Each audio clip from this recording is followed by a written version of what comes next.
Hello and welcome back, fellow snoozers.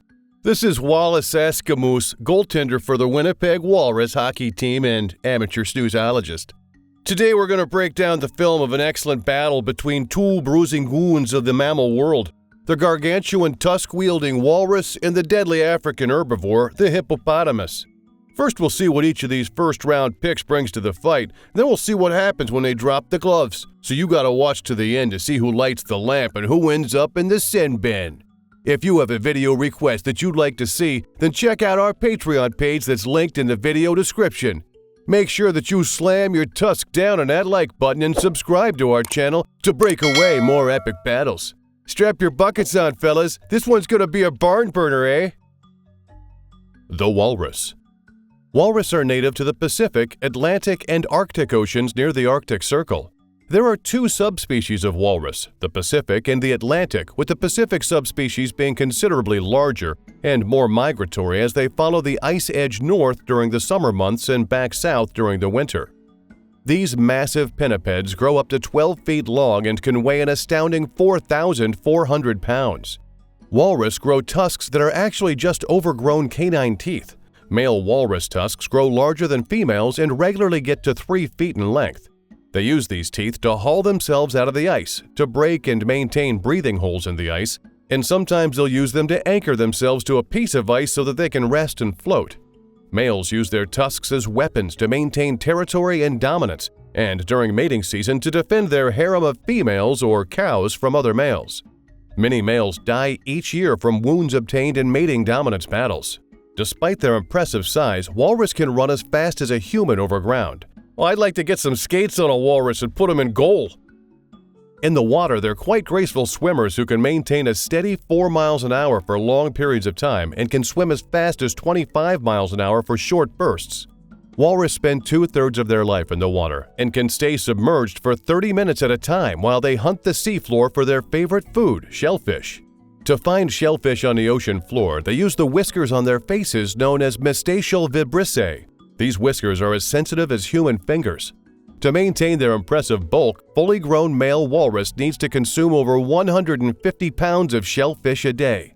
In the defensive column, walrus have very thick skin that averages over an inch thick, but is up to 4 inches thick around the neck and shoulders of the male. Beneath this tough leathery skin, they have a 6-inch layer of blubber that protects them in battles and helps to regulate their body temperature and serves as nutrition during mating periods when they don't eat very much. Oh, blubber. Is there anything it can't do? My walrus goaltender wouldn't even need to wear pads. The hippopotamus. Native to sub-Saharan Africa, the hippo is a semi-aquatic herbivore. Hippos can stand about 5 feet tall at the shoulder and measure over 16 feet long from snout to rump. These not-so-gentle giants can weigh as much as 10,000 pounds. That's 5 tons. As large as they are, they can move quite swiftly on land and in the water. They have short, extremely powerful legs capped off by large feet with 4 webbed toes. These large feet help to distribute their massive bulk evenly both on land and in the water. Hippos are very territorial and aggressive. They will charge, then bite and maul anything that comes into their territory, and are responsible for over 500 human deaths a year, making them the deadliest land mammal in the world. While hippos have very thick skin, the outer layers of their epidermis are quite thin, leaving them prone to bloody wounds from fighting to establish territory and mating rights. You will often see older males with quite prodigious scars. Hippos have enormous and powerful jaws that can open to 150 degrees and bite down with over 1,800 pounds of bite force per square inch. Contained within these powerful jaws are sharp canine teeth that can grow up to 1.5 feet long, and incisors that are only slightly shorter than that. Imagine that bill from the dentist. The fight. Once again at the world's most unfortunate zoo, chaos reigns. A hippopotamus has escaped its enclosure as a walrus is being led to the vet for a checkup. The hippo rages through the crowd, scattering children and parents everywhere when it spots the walrus. It charges the walrus who, now alarmed, breaks from his handlers. The walrus rears and brings his tusks and most of his massive bulk crashing down on the hippo. This opens a deep wound on the hippo, which only serves to enrage him more. He charges at the walrus again, and their massive bodies collide with a thunderous crash that can be felt through the ground. The hippo's massive weight advantage manages to set the walrus off balance. The hippo opens his gigantic maw and brings his sharp teeth to bear on the hippo's head and neck, chomping again and again.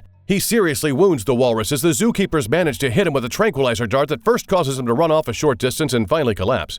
He may be unconscious, but he's still a winner! Number 1 and still champion, the hippopotamus! Well, snoozers, they say quantity has a quality all on its own, and that hippo had a huge quantity of body mass and a powerful bite.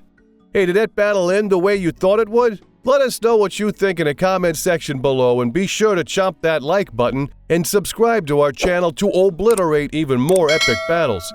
Don't forget, if there's an epic battle that you'd like to see, check out our Patreon page that's linked in the video description. This is Walrus vs Hippo saying so long, until next time, snoozers.